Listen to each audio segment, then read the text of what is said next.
Hi, I hope you're doing great in times like these. So, in this video, I'm going to review a short story by Flannery O'Connor and it's called The Barber. Flannery O'Connor was an American novelist and a short story writer. She was born on March 25th, 1925, in Georgia, and she died on August 3rd, 1964.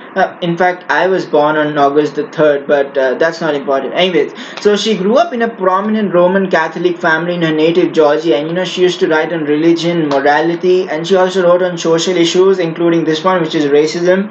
And Flannery O'Connor had a way of writing irony. She was a very satirical writer as well. And in this short story, I did come across lines that proved to be so. So I'll just start with the plot of the story. So there's a college professor named Barber who argues about the upcoming election with a barber going for a shave every week. So this barber believes that his candidate, that is Hodgson, to be the one bringing peace to the state because he has promised to put dark-skinned people in their places. I mean, that's not right, but yeah. Whereas on the other hand, this rival candidate, that is Dorman, he is more of a status quo candidate. That is, he has envisioned to keep everything the same. That is nothing but equality. And the story goes on, and these two men keep talking about merits and demerits of each other governors, and of course, Raber choking every time. And there's another character that I would like to include, and his name is George. Who's a dark-skinned boy, trim-looking boy, who cleans for the barber. And in the short story, there are a couple of nursery rhyme references also that I found. And so the first one is. The barber asked the college professor, "Are you a Mother Hubbard?" So it's basically an allusion to one that seeks to change the status quo. Okay, so old Mother Hubbard is a nursery rhyme. Okay, it refers to the King Henry VIII, who desires to divorce his wife, Queen Catherine of Aragon, so he could marry another woman, Annie Boleyn. And as the story goes on, the king is the dog, and the cupboard is the church, and the bone is the divorce. Okay, and this old Mother Hubbard, she goes in the cupboard to get this poor dog a bone, but as she goes in there, there was no bone. So what he meant was he the Mother Hubbard, because he's interested in the status quo, that is like no change. I mean, so yeah, that was the first one, and the second one was little blue boy. Come blow your horn. The sheep is in the meadow, the cows in the corn. Where is the boy who looks after the sheep? He's under the haystack, fast asleep. Will you wake him up? Oh no, not I, for if I do, he'll surely cry.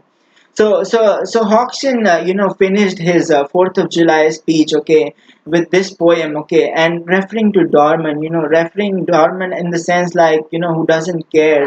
So implying that he wouldn't care about the people of the state as well. So it was really smart, I feel. Yeah. So Riper calls Hodgson a demagogue, which is basically a lying politician, who just says whatever the public wants to hear. So he's more like a Demogorgon. I mean, it's a fictional character in a TV series called Stranger Things. But a Demogorgon of our universe. So comment below who you think is the Demogorgon of our country.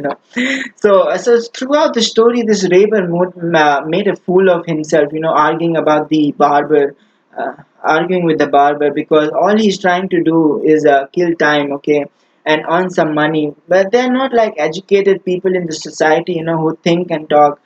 We do like to give our opinion, on certain issues, but what we don't realize is there is actually no need, and sometimes you just gotta agree to disagree. And it was the ignorance of his idea that was killing him deep down. He wanted to prove him right to everyone. So there's one line, and I quote, he wondered if George had looked up. For me it was very meaningful and deep, because I thought, at the times these dark skinned people were slaves, and they never raised their heads. And this story also explores on how someone such as George, does not care about how people treat them because they have bigger problems on their hands.